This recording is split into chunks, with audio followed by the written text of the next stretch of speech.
এই জয় আমি আমার বন্ধু নেইমারকে উৎসর্গ করলাম। আমি চাই ও আরেকটি বিশ্বকাপ খেলুক। মিশরের বিপক্ষে অবিশ্বাস্য কামব্যাকের পর বন্ধুকে নিয়ে আবেগঘন লিওনেল মেসি। ব্রাজিলের পর আর্জেন্টিনার বিদায় নেওয়ার গুঞ্জন উঠলেও শেষ পর্যন্ত মাঠের লড়াই টিকে রইল আলবিসেলেস্তারা।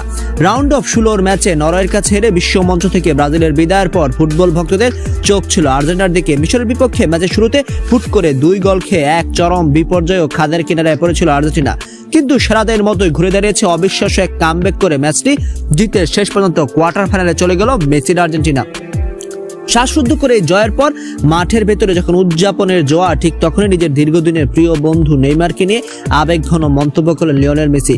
ব্রাজিলের এই বিদায়ের ক্ষত যেন ছুঁয়ে গেছে তাকেও। ম্যাচ শেষে বন্ধু নেইমারকে নিয়ে মুখ খুলে মেসি বলেন, এই জয়টা আমি আমার প্রিয় বন্ধু নেইমারকে উৎসর্গ করলাম। সত্যি বলতে আমি মন থেকে চেয়েছিলাম নিজের শেষ বিশ্বকাপটা নেইমার নিজের করে রাখুক, সোনালী ট্রফিটা ও নিজের হাতে উঁচিয়ে ধরুক।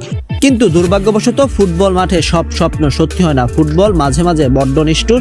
তবে আমি এখনো আশা হারাইনি। আমি মন থেকে চাই নেইমার আরও একটি বিশ্বকাপ খেলুক এবং ওর সেই অপূর্ণ